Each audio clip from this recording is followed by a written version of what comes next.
Muy buenas, bienvenidos al banquillo, gracias por estar con nosotros y compartir en esta entrega especial que con un especialista, con un docente y un motivador nos permitirá conocer hoy detalles de cómo está Honduras, de cuáles son los puntos sobre los cuales en esta recta final del 2022 habrá que trabajar, se tendrá que motivar para tener un año 2023 con muchos retos. Está con nosotros el ingeniero Jorge Zelaya, es un motivador, un profesional, un académico universitario que nos va a permitir con sus conocimientos una orientación puntual. Y quiero arrancar con esto, ingeniero. Usted que constantemente trabaja no solo con adultos, que muchos ya nos ven como la generación de salida y que ya cumplimos con nuestra misión, pero ojo, hay adultos mayores que se han vuelto unos genios en negocios, en redes sociales, en tecnología. Y eso no lo ven bien algunos jóvenes con quien usted también trabaja a diario. ¿Podemos hablar a este tiempo de inicios de octubre del 2022 ya de la pospandemia o este es un término que todavía no lo acuñamos a nivel de Honduras? Qué gusto saludarlo, ingeniero, y gracias por estar con nosotros. Gracias, Rosendo, por invitarme. Para mí es realmente un honor estar aquí. El tema de la pandemia es un tema sumamente interesante. Yo quisiera hablar un poquito de cómo nace esto, dónde estamos y hacia dónde vamos. 31 de diciembre del 2019, un correo electrónico cae en la Organización Mundial de la Salud, viene del gobierno chino, y ese correo electrónico dice literalmente que el gobierno chino está muy preocupado porque hay una neumonía rara, altamente contagiosa, que puede ser peligrosa. 3 meses después, en el 2020, marzo, pandemia. En el mundo, la Organización Mundial de la Salud confirma que cerca de 200 países y territorios en el mundo tienen COVID-19. Que de hecho la enfermedad no es COVID-19. La enfermedad es SARS-CoV-2, el virus, perdón. El virus es SARS-CoV-2 que genera la enfermedad COVID-19. La pandemia entonces ataca al mundo como nunca la habíamos visto. Y yo recuerdo, Rosendo, que yo no sabía lo que era pandemia y me fui a estudiar el concepto para darme cuenta que por lo menos habían 7 pandemias en los últimos 2000 años. Por lo menos 7 pandemias. Y me tocó estudiarlas todas y cada una desde hace 2500 años en el emperador Marco Aurelio, en la Roma antigua. Marco Aurelio, el último de los 5 emperadores buenos que se les llama en la historia romana. Y de ahí todas las que vinieron. Azteca, la bubónica, la peste negra, la gripe española, mal llamada española, que realmente nació en Kansas en el 1918. Le cuento todo esto porque el pánico que teníamos todos en pandemia del 2020, cuando brota, es que no sabíamos lo que estábamos viviendo. Y es que pandemia se define como que todos la estamos teniendo al mismo tiempo. Y de ahí a este momento han habido varias etapas. Y hoy en día, hoy justo preparándome para estar con usted, reviso lo que es el Johns Hopkins Coronavirus Resource Center, que es el centro del Johns Hopkins. Siempre lo reviso para ver cómo están los números. Y en los últimos 120 días los números de casos en el mundo han subido muchísimo. Pero la mortalidad no ha subido casi nada. Y ese es uno de los indicadores más fuertes de que vamos camino a lo que se llama inmunidad de rebaño. Inmunidad de rebaño es aquella en la cual o usted le dio, o usted está vacunado, o los dos, o la carga viral es muy baja. Yo soy un aprendiz de estos temas, pero me metí completamente de lleno en ellos porque me gusta poder compartir conocimiento basado en data. Y la buena noticia de lo que usted está preguntando es que, por ejemplo, en Estados Unidos hace un año, en junio del 2021, en Estados Unidos ya los profesores en las aulas ya no usan mascarilla y los alumnos tampoco. Universidades, todas las universidades que he contactado en Estados Unidos, desde junio del 2021 hasta ahora, octubre del 2022, las mascarillas no son obligatorias y los profesores y los alumnos están en aulas sin mascarilla. Y el presidente Biden hace 2 semanas en Estados Unidos dijo, nosotros consideramos que la pandemia ya es historia en Estados Unidos. Si usted le pregunta a un profesional de la epidemiología, le va a decir que nada que ver. que no ha terminado la pandemia. Lo que pasa es que todo parece indicar que lo que nos aterraba, que era la carga viral muy fuerte a nuestro alrededor, va a ir bajando y bajando y bajando. Y de hecho, a mí, en lo personal, yo siento que lo que va a pasar con lo que he estudiado es que los próximos años lo que va a tener usted es que le van a avisar que está el refuerzo de COVID-19 como está el refuerzo de la influenza o el refuerzo de la gripe. Y usted va a decir, bueno, ya lo voy a ir a poner, ya me lo voy a ir a poner. Así va a quedar residualmente. Pero el efecto aquel terrible de que podíamos fallecer porque no estábamos protegidos, ese efecto realmente ya quedó atrás. Ahorita es muy baja la probabilidad de que usted se complique si está enfermo, producto del momento en que vivimos. Entonces, en países de América Latina ha cambiado, es diferente. Hay ciertos países de América Latina que la mascarilla no se usa ni adentro ni afuera. En Honduras todavía usamos mascarilla, centros comerciales, en lugares abiertos algunos y en centros de estudio. El pánico ya pasó, que era lo que nos aferró.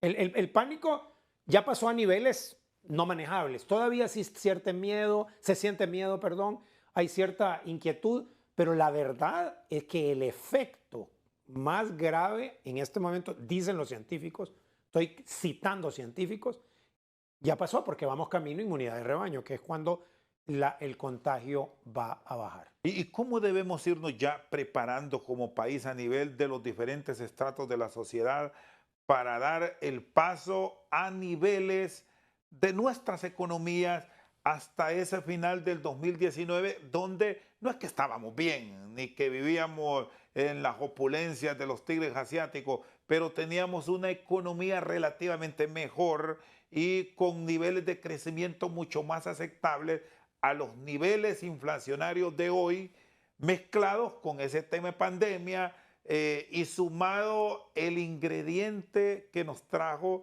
la guerra ruso-ucraniana, que este es otro escenario que también hoy nos mete una presión a nuestras economías y devastadoras, Jorge. Una pregunta muy buena que yo contestaría en 2 o 3 partes. La primera, se me viene a la mente aquellas palabras de Andy Grove, que era el director ejecutivo de Intel, de los microprocesadores en todas nuestras computadoras. Él tenía una frase fantástica hecha para pandemia. Él decía que hay ciertas organizaciones que las crisis acaban con ellas. Esas son las que no son tan buenas. Las buenas organizaciones sobreviven las crisis y las extraordinarias organizaciones o las muy buenas se benefician de las crisis. Eso me lleva a lo que usted está diciendo de Honduras. Honduras ha pasado en los últimos años una serie de crisis que nos ha demostrado que el hondureño es resistente. No sé si resiliente, yo diría que es principios de resiliente, porque resistente cuando usted recibe un golpe y lo recibe y amortigua el impacto y lo tiene. Pero resiliente es cuando amortigua el impacto y capitaliza lo que aprendió. Entonces, su pregunta es muy importante porque para mí, todos los hondureños debemos de pararnos en este momento y decir, un momento, ¿cuáles fueron las 3 lecciones aprendidas de la pandemia en mi vida? ¿Qué pasó? ¿Qué pasó? ¿Qué me pasó? Todo esto son 16 trillones de dólares, Rosendo, lo que costó la pandemia y todas las miles de personas que fallecieron en el mundo, cientos de miles de personas que fallecieron en el mundo, millones de contagiados. No podemos decir, fue un problema que tuvimos, una crisis. Un momento. Usted no deja pasar una crisis así nomás sin sacarle provecho. ¿Qué aprendimos los hondureños de la pandemia? Aparte que de la pandemia, en noviembre del 2020 tuvimos esta iota. O sea, solo en noviembre del 2020 teníamos alerta roja, doble alerta roja tuvimos. Y gracias a Dios, aún teniendo esta iota con la fuerza que venían, no tuvimos ni 100 fallecidos. Tuvimos daños en millones de dólares. Cultivos, caminos de acceso, tremendo. Pero en personas, ni 100. Fifi en el 74, Miche en el 98, nada que ver con lo que pasó con esta iota. Nosotros realmente hemos sido bendecidos por la naturaleza, bendecidos por Dios, si somos creyentes. Pero yo creo que esto tiene un mensaje, que es qué vamos a hacer al respecto. El hondureño que está en el gobierno, que está en la empresa privada, que está en un aula, que nos está viendo ahorita, debería de parar un momento, sacar un lápiz, sacar el celular y decir, ¿Cuáles son las 3 cosas que yo aprendí de la pandemia? ¿Cuáles son las 3 cosas más importantes que me dejó la pandemia? Porque si nosotros no capitalizamos lo que la pandemia nos hizo, o sea, si no aprendemos de eso, estamos condicionados a volver a cometer el mismo error. Y a un educador como Jorge Zelaya, ¿qué enseñanza le dejó? ¿Qué captó para trasladárselo a sus estudiantes, a quienes le siguen y hoy a nuestros telespectadores? Porque algo debemos tener los hondureños para esa resistencia. A mí me dejó 3 cosas. Yo usualmente no las platico con todo el mundo, pero lo hago con mucho gusto con usted. En primer lugar, lo que me dejó la pandemia es que el ser humano es lo más importante y que la vida del ser humano es lo más importante y se nos puede ir hoy en la noche, hoy, mañana en la mañana. O sea, no tenemos ningún control de cuándo podemos dejar de estar aquí. Eso no tiene que ver con la metafísica, ni con la religión, ni con la poesía. Eso es un hecho. No tenemos control de cuándo la vida puede cesar. Para los que perdimos un ser querido, un amigo, un compañero de trabajo, un pariente, alguien que conocíamos, un conocido, la pandemia deja un sabor muy, muy, muy ácido de que la vida se nos puede ir. Y yo siempre le digo a todo el mundo, Rosendo, y lo digo aquí, no se pelee con sus seres queridos, no discuta con sus seres queridos. Si usted está peleado con alguien por política, por dinero, por una herencia, porque eso no es buena idea. No es buena idea porque no tenemos ningún control. Ahorita deberíamos de estar en paz con nuestros seres queridos porque no tenemos control cuánto tiempo vamos a estar aquí. Lección 1. Para mí la lección 2, y me la dejó súper clara la pandemia, es que tenemos que trabajar en equipo. Tenemos que trabajar en equipo en la familia, tenemos que colaborar en la colonia, tenemos que colaborar en la ciudad, en el departamento, en el país, en Centroamérica, en el mundo. La pandemia nos demostró que no estamos muy listos para trabajar en equipo. Habían países y regiones que trabajaron en equipo muy bien, pero habían otras que no. Nos estábamos peleando en el seno de esto, que más bien lo que necesitábamos era unión. Sin embargo, habían otras partes y otras personas que sí lo hicieron. Y tercero, esto le va a sonar un poco simpático, el fondo de emergencia. Me dejó de aprendizaje la pandemia que todos tenemos que tener un fondo de emergencia. Los especialistas en finanzas personales dicen, Rosendo, los especialistas, que uno debe tener 6 meses sus ingresos mensuales en una cuenta aparte. Sus ingresos o sus egresos, dependiendo de qué tan organizado es usted, pero digamos que son sus ingresos. Que usted debería tener sus ingresos mensuales, 6 meses de sus ingresos mensuales, los debería tener en una cuenta aparte, que no se llama cuenta de ahorro. Por lo menos aquí, en este proceso de planificación, Jorge nos explica, partamos y dejémoselo como propuesta a la clase media. Sí, bueno, debería ser todo el mundo, pero nuestra economía no permite este alcance. Pero por lo menos el hábito del ahorro, dejémoslo ahí, pues, que empecemos a ahorrar con la idea de tener un fondo de emergencia. No crea que solo es la clase media la que puede. Yo conozco muchísima clase media que no tiene fondo de emergencia, muchísima, avasallante cantidad que no tiene fondo de emergencia. Y usted se asustaría, inclusive gente privilegiada tampoco tiene fondo de emergencia, porque cree que el ingreso siempre va a estar ahí. Y ese fue el problema de pandemia, ¿se acuerda? A los 2, 3 meses de confinamiento salgamos porque no tenemos de qué vivir. Es que eso era completamente natural. Entonces, para mí el tema del fondo de emergencia, y no es ahorros, no son los ahorros para el futuro, no son los ahorros para darme un lujito que me lo merezco, es el fondo de emergencia, es completamente aparte. Usted recibe su salario, multiplica por un porcentaje que usted decide cuánto es, lo mete en el fondo de emergencia y lo tiene. Porque si hay algo es seguro que yo aprendí en pandemia, que cualquier cosa nos puede pasar en cualquier momento. Muy bien. El profesor Jorge Zelaya, un motivador con nosotros esta noche al banquillo. Hacemos pausa. Cuando regresemos, vamos a revisar el trabajo en equipo, las expectativas que se deben generar en la población cuando hay unidad de criterios en positivo y que no esté el pleito, que es muy común en los políticos. ¿A dónde nos puede llevar esto si no le ponemos un alto en menos de un año de la nueva administración pública? Ya lo revisamos. ¿Qué porcentaje medido habla mal de Honduras? ¿Y qué porcentaje medido hace cosas bien de Honduras? Entonces, cuénteme, pues. Porque yo le voy a asegurar que ahorita estamos en una sociedad en que habla mucho más de lo que hace. Todos nosotros hablamos de todo, opinamos de todo, pero no hacemos algo al respecto.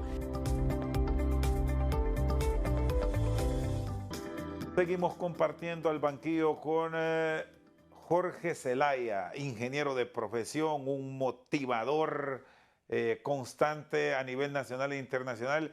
Y quiero quedarme con este punto del trabajo en equipo, de la unidad de criterio desde el más alto nivel de país en un momento que nuestra nación requiere de unidad.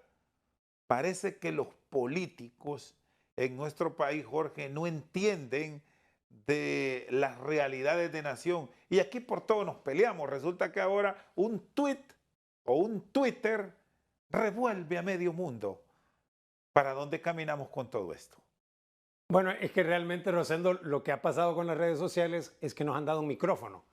Las redes sociales lo que han hecho es que nos han dado un micrófono. Todas las redes sociales nos dieron un micrófono a todos. Entonces ahora todo el mundo tiene un micrófono.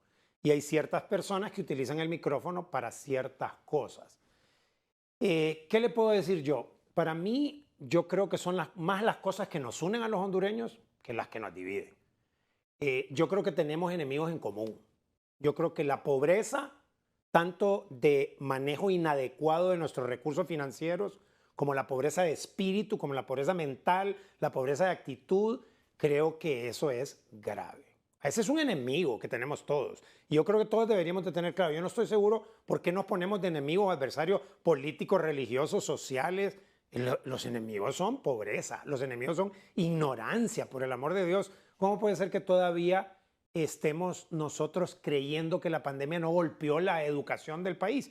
Yo lo viví como profesor en pandemia, en donde drásticamente, de una forma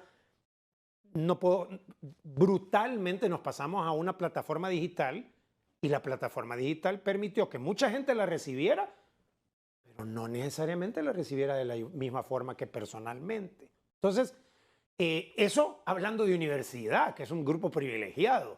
¿Qué tal de educación primaria, educación preescolar, educación secundaria en el sistema público? Entonces, para mí, los enemigos, yo creo que no importa qué ideología tenga usted, no importa qué religión tenga usted o que sea ateo, no importa qué clase social tenga usted. Yo creo que tenemos los hondureños que estar bien claros que los enemigos, tenemos enemigos en común.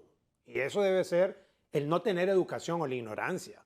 ¿Sí? Eso para mí, la pobreza. Nosotros deberíamos de entender que tenemos que empezar a desarrollar ese sistema de abundancia, ese deseo de dar un poquito más de lo que nos piden, de prepararnos para un futuro mejor, no solo estudiando en una universidad, a lo mejor no tiene plata para estudiar en una universidad, pero si tiene un celular y tiene un dispositivo móvil, Rosendo, todo el mundo puede estudiar ahora en el dispositivo móvil.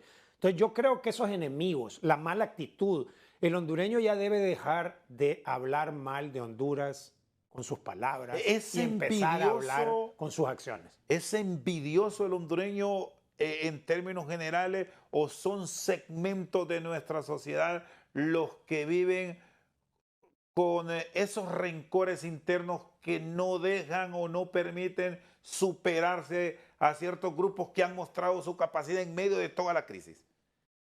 Pregunta difícil de contestar, porque para mí la envidia es como un mecanismo de defensa que se utiliza, y no solo la utiliza Honduras, la utiliza el ser humano y lo ha utilizado a lo largo de la historia. Es casi como natural, una forma de responder que alguien está triunfando, que a alguien le va bien.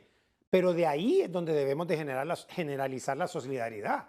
Honduras es un país extraordinariamente solidario, pero extraordinariamente. Usted recuerda la respuesta de Eta Iota, usted recuerda la respuesta de Mitch.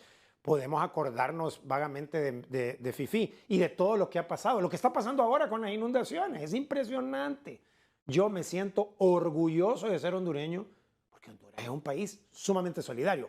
La envidia yo creo que entra cuando estamos como desconcentrados. Si estuviéramos estudiando no tendríamos tanta envidia. Perdón que lo interrumpa, porque esto me obliga a plantearle lo siguiente, ingeniero. Segmento social, el de a pie, el desconectado de las decisiones que se toman a nivel de los políticos. Ese es un hondureño solidario, pero el que tiene la posibilidad de cambio y de mando, advierte ahí descontrol, envidia, culpas para el pasado y no ver el futuro con decisiones que debo tomar ahora. De lo que yo he vivido y lo que yo he estudiado y lo que yo veo, el hondureño es solidario en general, Rosendo. Todos. En diferentes grados, pero todo en general. Ahora, el prepararme, para mí es muy importante que entendamos que debemos ayudarnos para poder prepararnos hacia el futuro mejor, porque nos ha golpeado en educación y en salud la pandemia muy fuerte. Veníamos débilmente creciendo, una economía de 3% y alegres porque reducíamos pobreza un poquitín en un dígito y reducíamos desnutrición infantil y reducíamos analfabetismo, pero eso sufrió un golpe en pandemia. Este es el momento en que todos, de todas partes, no deberíamos de hablar de culpa. La palabra culpa para mí es muy pesada, es muy grande, tiene una carga emocional bárbara. Mejor hablemos de responsabilidad. En lugar de echar culpa al pasado, hablemos de responsabilidad. Y esto atrasa el desarrollo, estar culpando y culpando. Es que estamos entreteniendo la crisis, entreteniendo. Yo creo que nos desconcentramos, pues. O sea, estamos desenfocados. Si yo le echo la culpa de que fueron los españoles los culpables de que estamos aquí y usted cree que los españoles se sienten muy responsables en este momento, o sea, nada que ver. O sea, ellos ya están pensando en otras cosas. Yo creo que nosotros, sinceramente, deberíamos de ver los países. Hay un instrumento que se llama benchmarking, que es referencia. Hagamos referencia de los mejores países en el mundo que han salido adelante. En Europa hay ejemplos, en el Asia los tigres asiáticos, en la misma África. ¿Por qué no analizamos todos esos países, Rosendo? Todos esos países se unieron todos, oposición, iglesia, política, deporte, ciencia, y dijeron, la única forma es que juntos nos metamos en el proyecto de sacar adelante el país.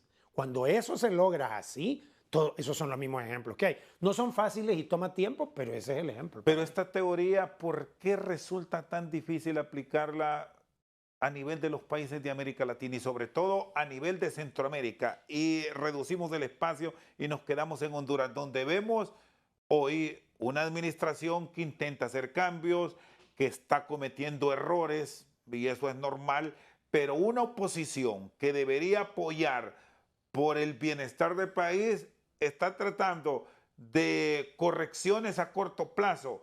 ¿Es bueno o malo esto? ¿Cómo generar una administración positiva y favorable al mismo tiempo? ¿Es posible con lo polarizado que tenemos nuestra sociedad? ¿Cómo lo observa? Yo lo observo, a mí no me gusta la polarización. No me gusta lo que observo cuando veo que hay hondureños que están discutiendo. Bueno, mi papá me decía que discutir no era problema, que el problema era pelear. Y yo estoy de acuerdo. Y aquí ya casi estamos llegando a la pelea. Y no debemos pelear. O sea, de nuevo, ¿por qué vamos a pelear? O sea, si el objetivo es clarísimo y decir, vamos a reducir la pobreza de Honduras, como los objetivos del milenio, que son súper claros para todo el mundo, y decimos, vamos a reducir la pobreza, pero con números, no románticamente. Para tal fecha vamos a reducir la pobreza en esta manera. Vamos a hacer esto en educación, vamos a hacer esto en salud. Y lo hacemos no a 4 años, lo hacemos a 20, a 25 años. Ninguno de los países que han logrado el desarrollo lo hicieron en 4 años. Y lo hicieron en mucho tiempo, independientemente de los partidos políticos que estuvieron. Porque la visión de país es realmente una sola. Yo creo que ahí nos falta mucho que madurar. Y lo dijo usted muy bien, no solo es Honduras. Si nosotros vemos ahorita Guatemala, El Salvador, Nicaragua, Costa Rica, cuesta un poco. Yo creo que Latinoamérica tiene que ser un poquito más disciplinada y visualizar a largo plazo. No hay forma como buscar empatía en este momento con la polarización que estamos viviendo. ¿Advierte eso, ingeniero? ¿Sabe lo que no veo una tremenda oportunidad yo? En los millennials y en los centennials. Todos los que nacieron de 1980 para acá y los del 2000 para acá, ellos sí. Porque muchos de estos jóvenes no encajan en el modelo tradicional de la política. Ellos realmente están visualizando otra forma de hacer las cosas. Lo que puede ser trágico para un país como el nuestro es que esos millennials o centennials emigren. Porque entonces ahí sí tenemos un problema muy serio. Porque la esperanza de aquel que realmente dice, todo lo que hicieron mis papás y mis abuelos son ellos, ahora lo voy a hacer yo. Pero si ese emigra, ahí creo que debemos de poner muchísima atención. Porque vamos a estar perdiendo cerebros, corazones, manos muy valiosas. Y lo estamos haciendo. Y aquí encontramos un escenario estrictamente delicado, porque lo que estamos observando a nivel del país es justamente eso, que el gran talento, que la mano de obra calificada, que el intelectual joven, hábilmente nuestros vecinos y las grandes potencias nos los están reclutando y con un gran incentivo que les están dando para que vayan a un mercado mucho mejor, pues rápido se nos están yendo. Es inevitable. Bueno, le voy a decir que esos fenómenos pasan, también han pasado en India, en China, en ciertas partes de Asia, porque, por ejemplo, a la gente de India, para ellos es muy importante la educación en Estados Unidos, sacar una maestría o un doctorado. No, India es un país muy grande, con muchas contradicciones sociales, pero hay mucha gente en India que sueña, toda su vida sueña con estar en Estados Unidos, y ahora tenemos gerentes generales, Rosendo, de las compañías más poderosas en Estados Unidos, son originarios de India. Un puñado de los gerentes generales más importantes de las compañías de tecnología, básicamente, en Estados Unidos son oriundos de India. Eso siempre se va a dar. Yo creo que lo que tenemos que hacer aquí es bajarle el volumen a hablar mal de Honduras. Es lo primero que podemos hacer. Cada uno de nosotros debería de bajarle el volumen a estar hablando mal de Honduras. Que es un tema, por cierto, muy prohibitivo ¿va? Sí, o sea, si yo tengo un problema con el país, yo no gano absolutamente nada con postear en Facebook, hablar mal del país. Yo recuerdo perfectamente las palabras de mi papá, que en paz descanse, porque yo estaba en la universidad y entonces me quejaba en la universidad y me quejaba en la universidad y me quejaba en la universidad. Me llamó y me dijo, no se queje tanto de la universidad, porque cuando usted se queja de la universidad, usted está quejándose de usted. O sea, usted está hablando mal de usted. No habla mal de la universidad, habla mal de usted, porque usted se formó en la universidad. Me quedaron grabadas esas palabras. Cada vez que hablamos mal de Honduras, hablamos mal de nosotros. O sea, eso no estoy diciendo ser ingenuo y ser ciego y ser absolutamente radical en positivismo, nada que ver. Estoy diciendo que le bajemos el volumen. Si yo tengo algún inconveniente y no estoy de acuerdo con que alguien hizo algo de Honduras, le voy a decir a él, o le voy a escribir, o voy a hacer algo al respecto. Pero vaciarme en redes sociales, hablando pestes del país, creo que es un mecanismo de defensa. Eso es lo que es para mí. Este negativismo nos puede llevar a retrasarnos mucho más. Sí, y es un hábito ya el negativismo. O sea, a mí me ha tocado lidiar con eso. ¿Y esto se está presentando más en qué segmento de la población ha logrado medir? ¿En el adulto, en el que está en término medio, que pasa a los 40, o en el joven que está reclamando? Yo al joven lo libro de esto. Al centennial es rebelde y al por naturaleza. Es rebelde por naturaleza, pero si habla mal de Honduras, ese joven, la responsabilidad realmente no es de él, es de nosotros. O sea, porque él ha escuchado en casa, porque él escuchó en los medios, porque él escuchó en las redes, porque él escuchó en la universidad, en la escuela, porque él escuchó en el bus, porque él escuchó en el taxi.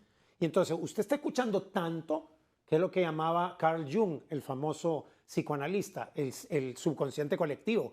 Le va entrando y está negativo y negativo.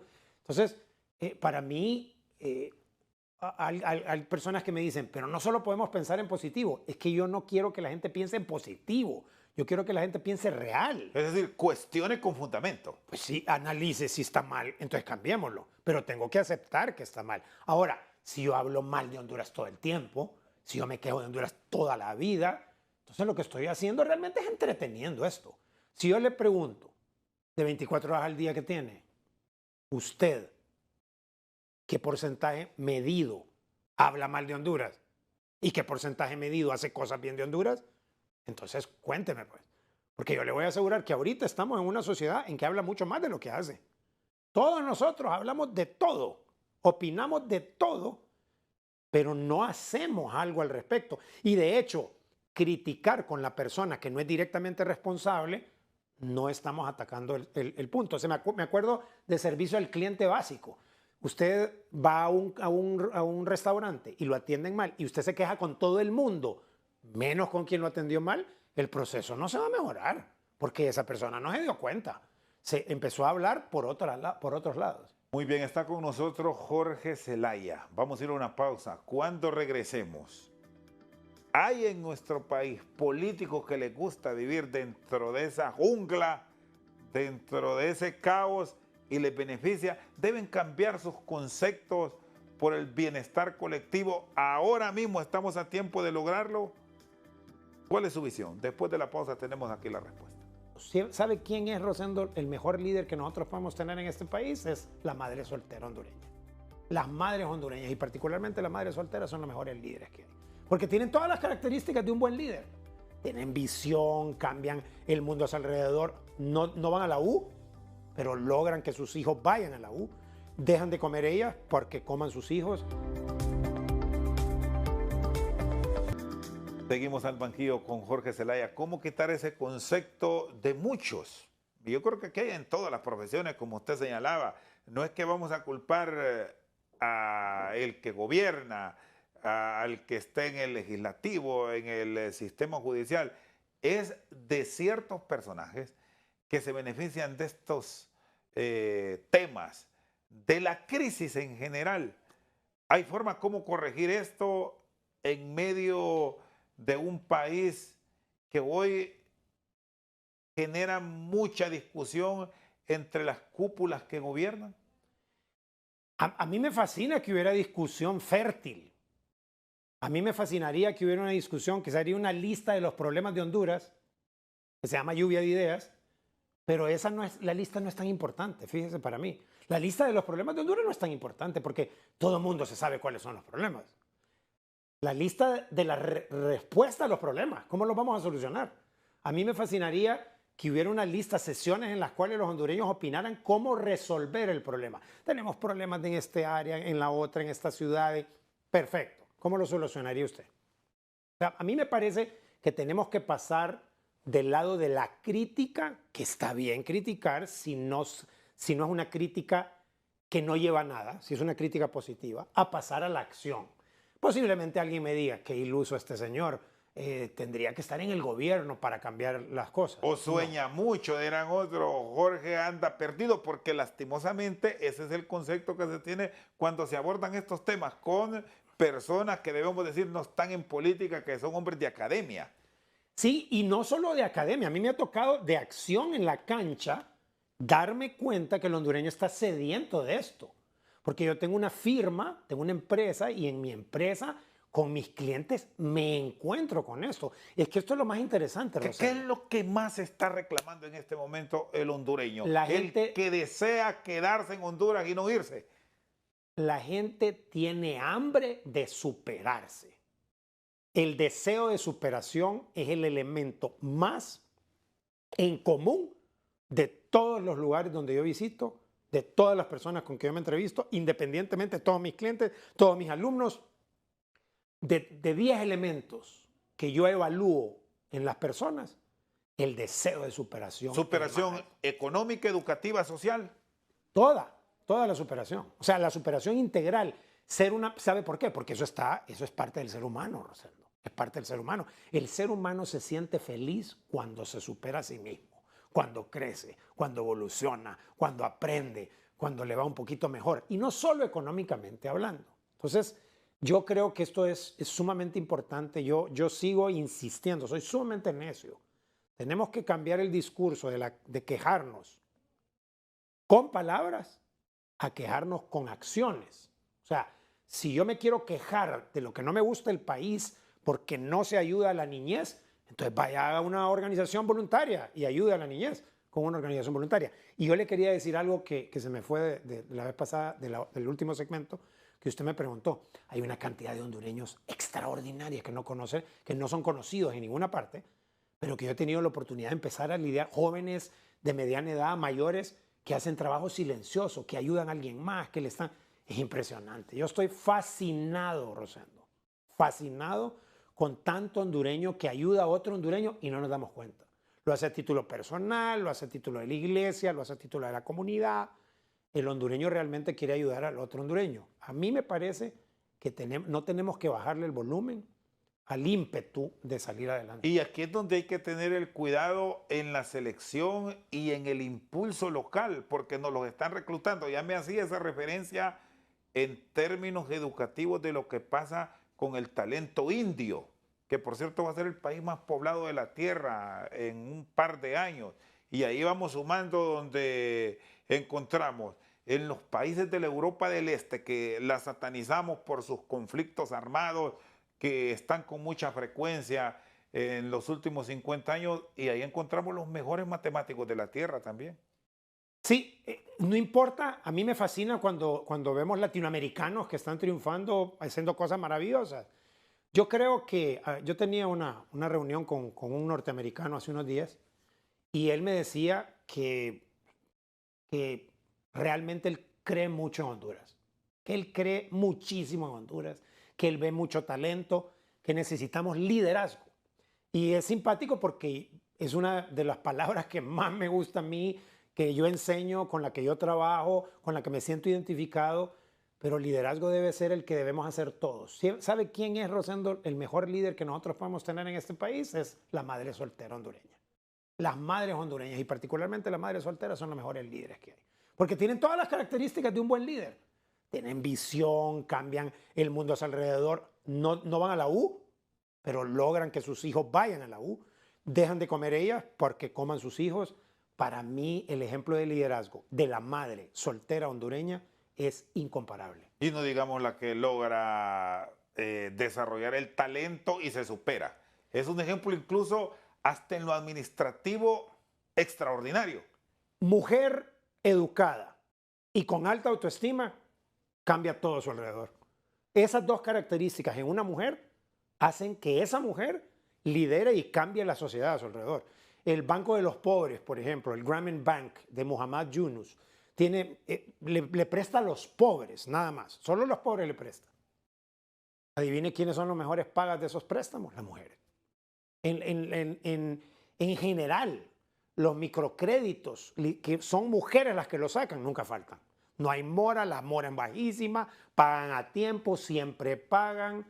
Una mujer con alta autoestima y una mujer educada es una mujer imparable. O sea, modifica todo a su alrededor, domina todo a su alrededor, y eso creo que debemos hacerlo en Honduras. Todas las mujeres que nos ven, que nos están escuchando, deben de buscar siempre mejorar su autoestima a través de buscar buenos derroteros y estudiar. Si no tiene plata, estudiar en internet, bajar libros, ver conferencias. Yo estoy asustado de cómo usted puede aprender tanto en internet hoy gratuitamente. ¿Y por qué no terminamos de aprovechar estas coyunturas en nuestro país? Porque ahora que me mencionó al Premio Nobel de Economía, el señor Yunus, él estuvo en Honduras aquí para impulsar estos proyectos. Allá fue en el gobierno de Manuel Zelaya Rosales hace más de una década. Hace más de 10 años. Creo que fue en el 2008, si no me equivoco, 2007. Pero creo que tiene, me parece que estos proyectos se pueden tomar ahora. No, pero todavía el concepto, lo que pasa es que no nos damos cuenta. Creo que el Grameen Bank, que tiene otro, el Banco de los Pobres, tiene otra iniciativa. Creo que sí, no puedo hablar con propiedad porque no sé, pero creo que todavía funcionan. Y le voy a decir algo, esas iniciativas de las cajas rurales lideradas por mujeres, hay un montón en Honduras. Hay por organismos internacionales, por fundaciones, el mismo Estado. Mire, las cajas rurales es otro mundo. Si son dirigidas por mujeres, lideradas por mujeres. Para mí, la gran esperanza de este país son las mujeres, porque las mujeres son realmente un efecto que cambia su entorno. ¿Cómo aplicar el término agresividad en buen sentido para este tipo de iniciativas en momentos de crisis? Para mí, de dos maneras. Agresividad debe ser contra la mediocridad, contra la ignorancia. O sea, si queremos ser agresivos, entonces el enemigo es la ignorancia y la mediocridad. Dejemos de usar esa frase que para mí está prohibida en mis clases de calidad, que es así déjelo. Para mí la frase así déjelo debería estar prohibida, debería haber una multa en el sistema nuestro que usted se acostumbre a decir, así déjelo si nadie lo va a ver, nadie da cuenta. Así déjelo.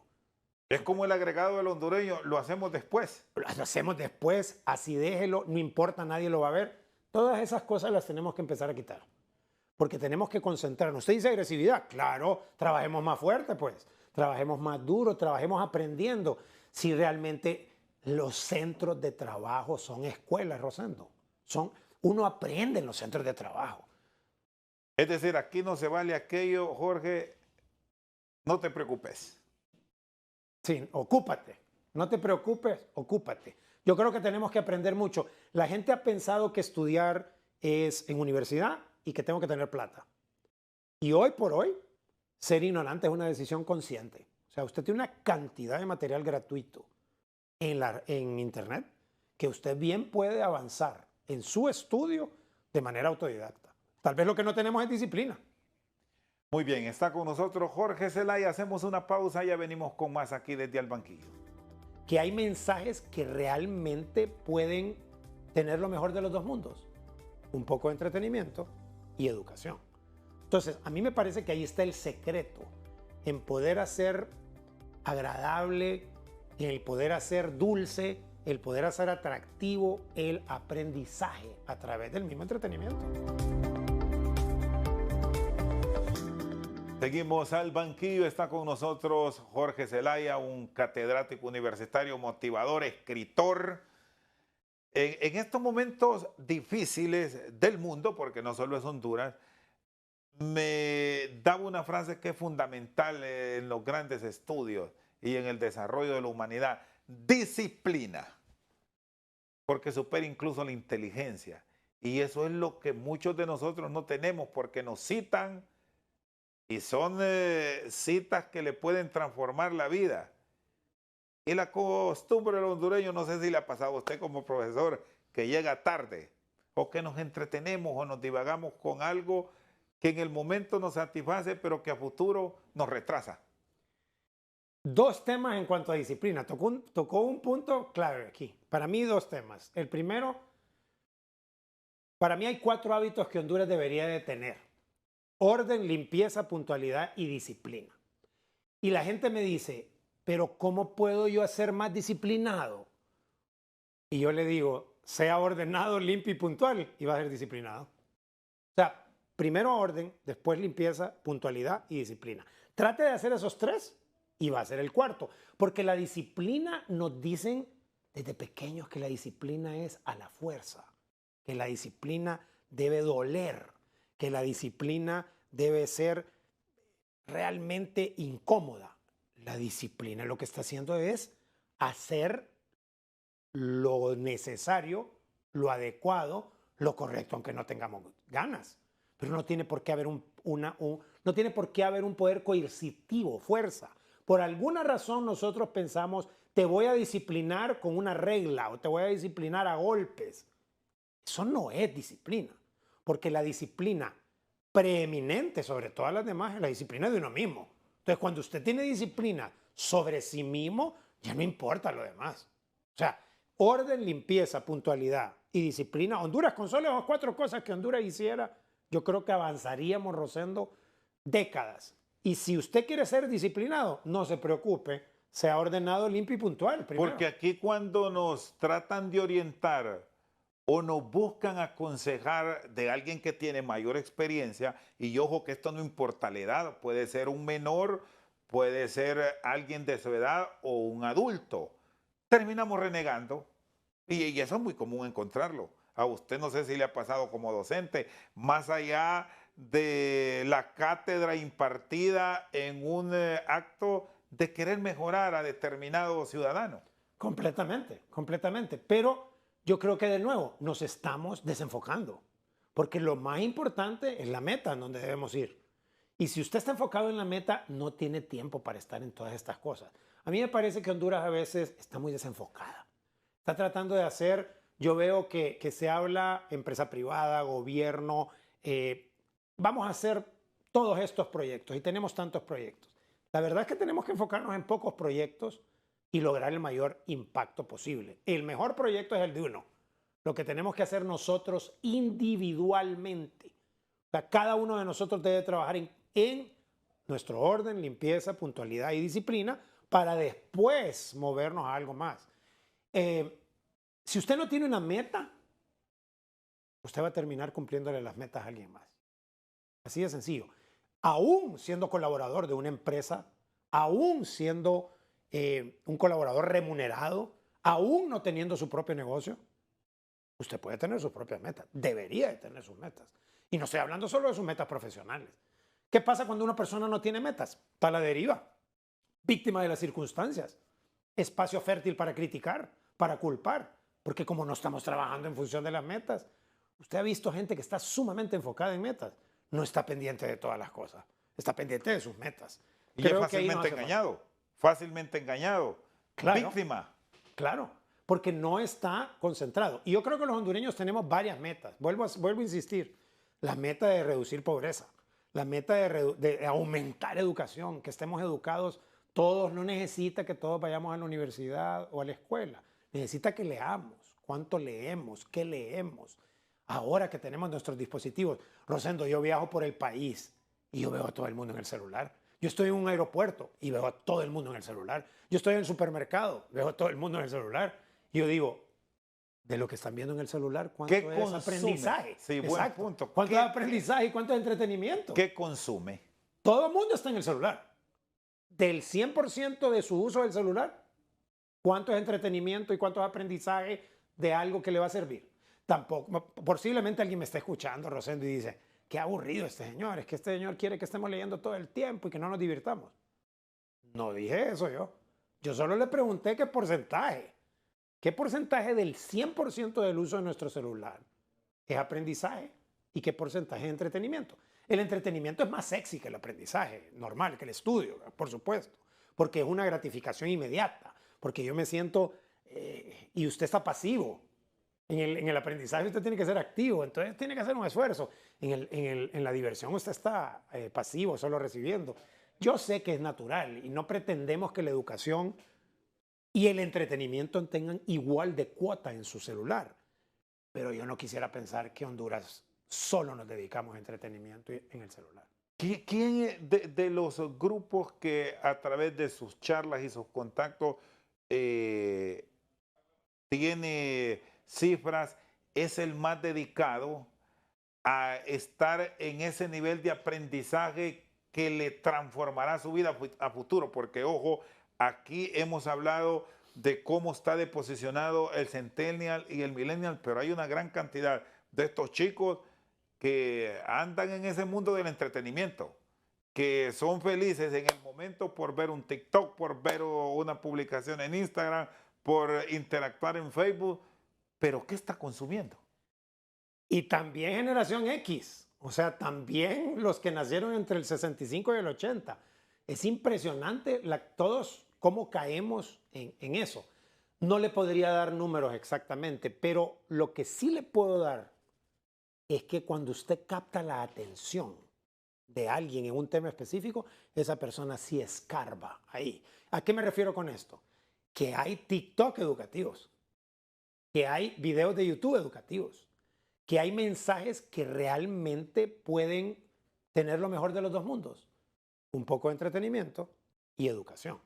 Entonces, a mí me parece que ahí está el secreto en poder hacer agradable, en el poder hacer dulce, el poder hacer atractivo el aprendizaje a través del mismo entretenimiento. ¿Cuál es la recomendación como educador para el sistema público, para revolucionarlo? Porque debemos tener una parte para la educación privada que ha estado a la vanguardia y la que en parte ha salvado los niveles educativos de nuestro país en los tiempos de pandemia, pero sí hay un retraso marcado en lo público y es donde está la mayoría y habrá que trabajar en eso. ¿Qué les diría, ingeniero? Para mí, el centro de la educación en nuestro centro educativo, valga la redundancia, es el profesor. No es el aula, no son las autoridades, no son ni siquiera los materiales didácticos, es el profesor. Yo he llegado a la conclusión, he conocido, gracias a Dios he tenido la bendición de conocer educadores del sistema público nacional en Honduras que son extraordinarios en diferentes partes del país, pero extraordinarios. Rosendo, que se cruzaban en pandemia ríos, que ponían en peligro su vida en una moto, que llegaban inclusive en tiempos de pandemia sin que estuvieran las vacunas a dar clase. Nosotros tenemos una cantidad, la esencia del sistema educativo para mí es el profesor. O sea, yo creo que nosotros antes de construir más aulas, antes de conseguir más libros, antes de conseguir cualquier otra cosa, el profesor. Porque el profesor bueno, Rosendo, para mí, él consigue libros, él da la clase, él da debajo de un árbol, él se cruza un río para dar clase, los alumnos lo quieren, no hay que perderse. Para mí es el profesor. Muy bien, gracias Jorge, muy amable. Siempre es un gusto este tipo de charlas y diálogos motivacionales. Para mí es un honor siempre estar con usted. Gracias por la invitación. Jorge Zelaya con nosotros esta noche al banquillo por su sintonía. Muchas gracias.